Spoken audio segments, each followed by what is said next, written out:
Hello. Hi, I'm Ben Whitaker. I received an email about an interview for the senior intern program. Hey, Ben, how's it going? It's going good, real good, thank you. Excellent. Take a seat around the corner and someone from talent acquisition will come get you. Thank you. Talent acquisition.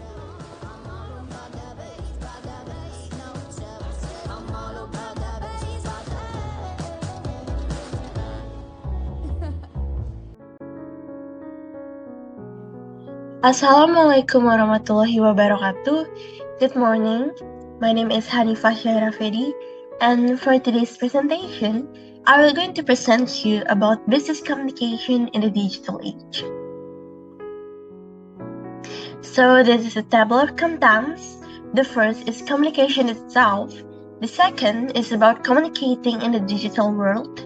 The third, tools for success in the 21st century workplace. The fourth, how education drives employee. The fifth, trends and challenge in the information age workplace. And the sixth, information flow and media choices in the workplace. There's going to be a couple of interviews today, Ben. We want to make sure that we both find the right fit. Business as usual is not really our motto, so we hope you have some fun here. This is the first time we're hiring senior interns, so some of our intern questions may not exactly fit your profile, but we're gonna go for it anyway, okay? Fire away. Okay, good. Where'd you go to school? I went to Northwestern. Hey, my brother went to Northwestern. Probably not at the same time. Probably not. He graduated in 2009. Class of 65. Wow. What was your major? Do you remember? So the first I wanna explain to you what is communication. So communication refers to the sharing and receiving information with various people using a variety of media. So the media in communication is really many. Like when you speak to one another, it's like a communication, and also when you speak to one another or chatting through social media is called as communication itself. And below, it's the step of communication. So the first is sender, is the person who initiates a communication, or the person who wants to have a communication with one another. So they transfer their thoughts, or they encode a message to the receiver. And receiver is someone who receives the message. And finally, the receiver must decode or interpret the message. From the process of communication, it will likely to involve a feedback, and these feedbacks will help manager or people in a company to take a strategic plan through their business. And this is a communicating in the digital world. So in communicating in the digital world, the first we can start from the left side. It's about communication skill known as the path to success. Why is it known as path to success? Because we can agree that communication skills is the core key of the company.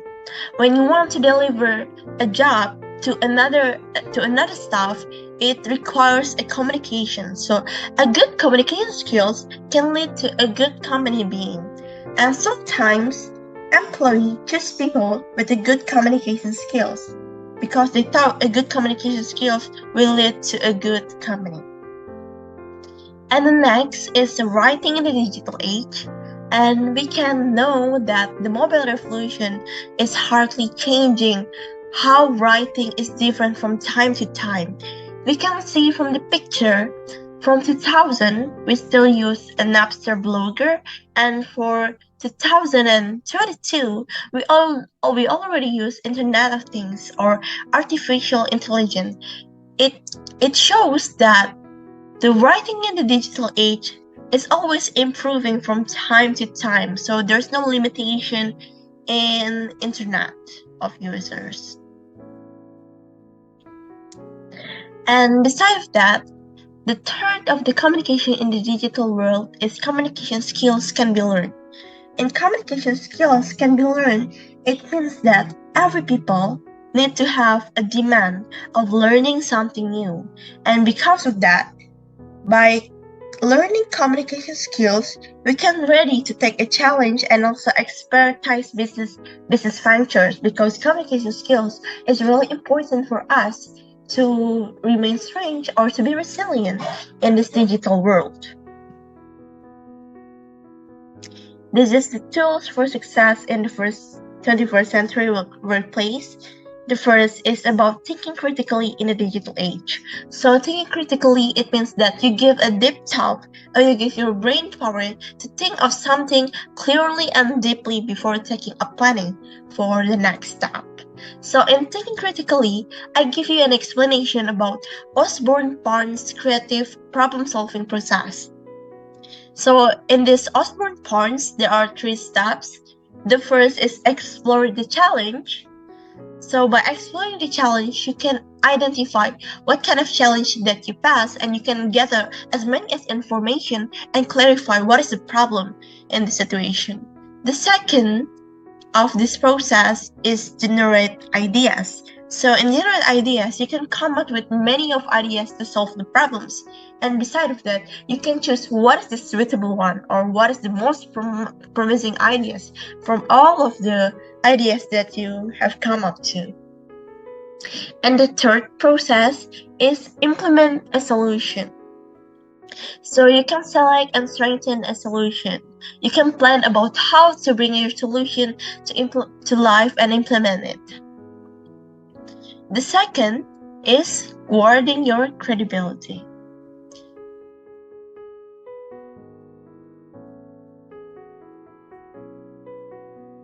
So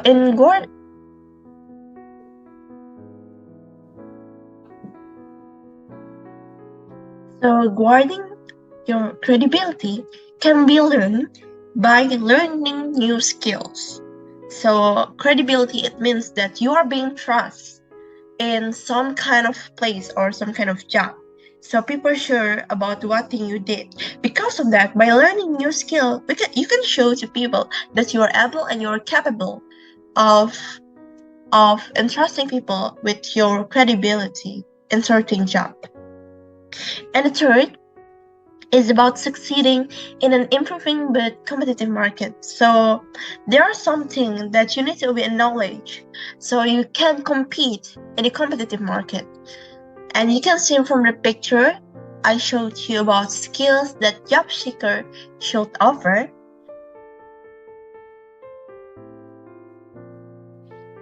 So the first is leadership.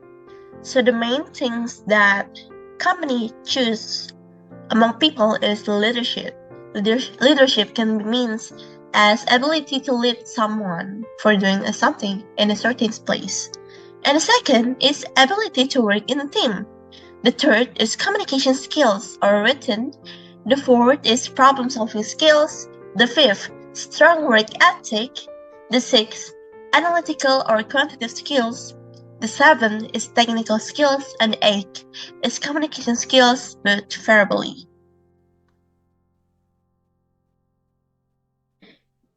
The next is about how education drives employee income. So people, you need to understand and you need to divide things between two in employee. The first, you have a college graduation, and the second, you have a without college graduation. So without college graduation can be mean that someone graduates from a high school, junior high school, elementary school, or something. So in college graduation, they are highly educated than the high school one because they spend about 3.5 years or more to understand about a certain job in a certain space. You can take an example of us economists or of majoring in management. We can hardly understand about certain requirement in management. It's different when it comes to high school graduation. In high school graduation, you only understand about the general things in the high school learning system. But in college graduation, you receive a lot of things like internships. You understand about what kind of job that's suitable for you. When you come as a law student, you need to understand about what is law refers to you and what kind of law that is important for you to have to implement in your job space. So because of that, the earnings of high school graduation and also the bachelor degree is different. You can see from the picture on the right side, the high school dropout is only earned 471. It's really different with bachelor degree when they earn about 1,367. Because of that, education really drives employee income. The higher your education, the higher your income.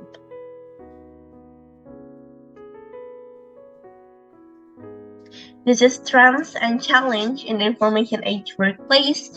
You can start from the left side. It's about social media and changing communication technology. So there are benefits and trades-off of changing communication technologies. The first benefit is that you can empowerment of the individual. Potentially everyone has a voice, like everyone can raise their voice, or everyone have the same value of doing the same thing. The second is unparalleled access to nearly unlimited information, and the third is transparency. It's the benefit of social media and changing communication technologies. And next is for the trade-off. The trade-off is like proliferation of conspiracy theories is radical. Sometimes you can find something radical, criminals and crackpots. In social media, new technologies. And the second is critical reading and thinking skills required more than ever. So you need to require yourself with a good reading and thinking skills, or that you can survive. And the next is about transparency. So the next trends and challenge in the information age workplace is anytime 24/7 365 availability. So it means that you are expected to be always in your workplace. Even though you are having a work from home, people always think that you are able to follow, or you have the ability to stay in the workplace always.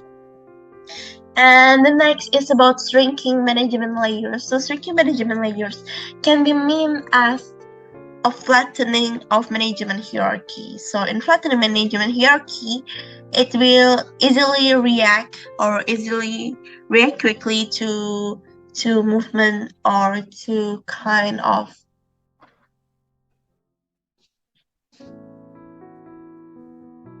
And for the fourth is global market and competition.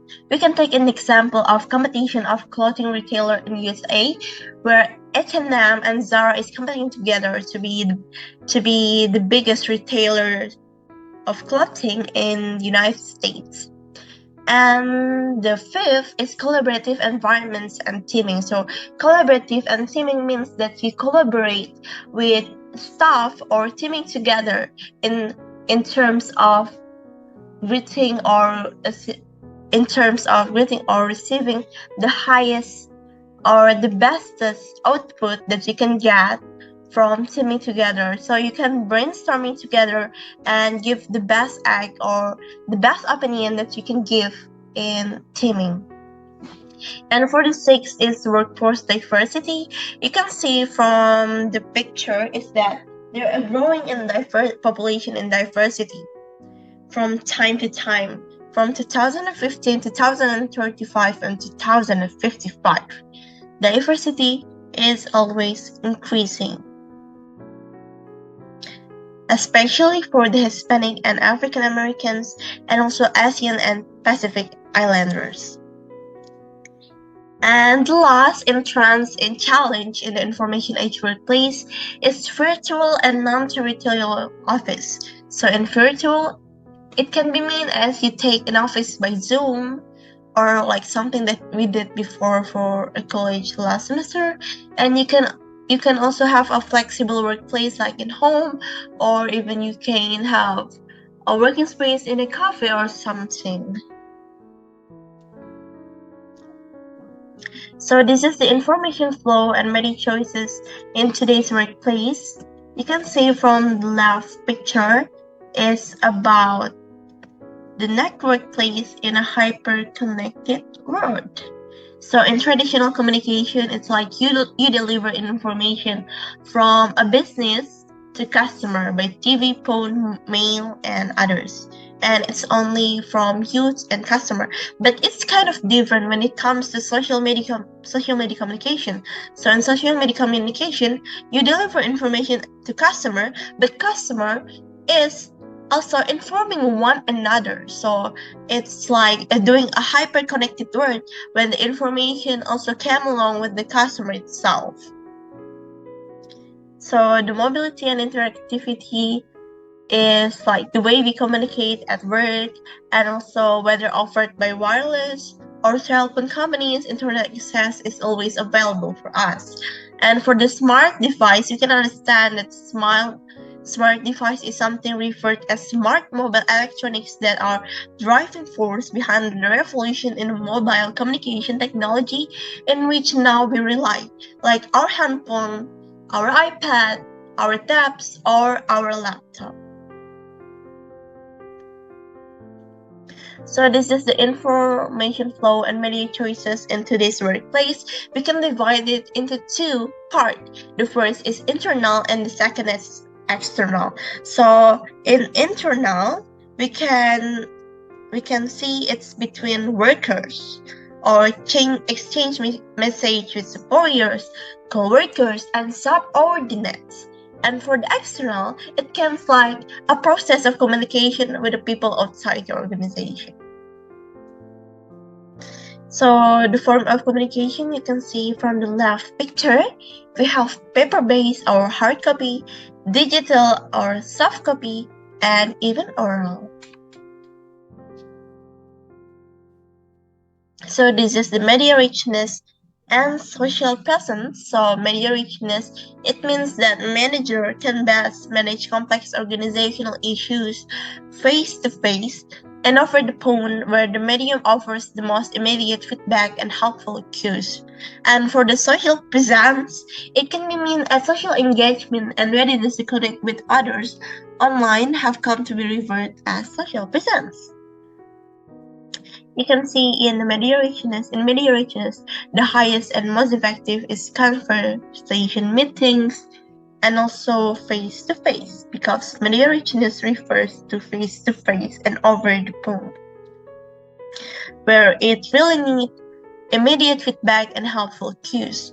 But it's really different with social presence, because social presence means to refer with social engagement and readiness to connect with others online.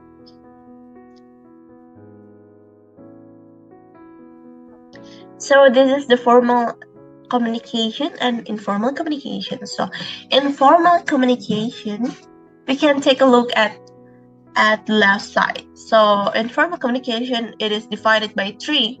The first is downward, horizontal, and upward. So in downward, it means like communication between management to subordinates. And horizontal, it means to communicate with worker among the same level. And for the upward communication, it means like communicating between subordinates to the management. And you can see from the below picture, it's like the barriers in formal communication. So there are about 10 barriers.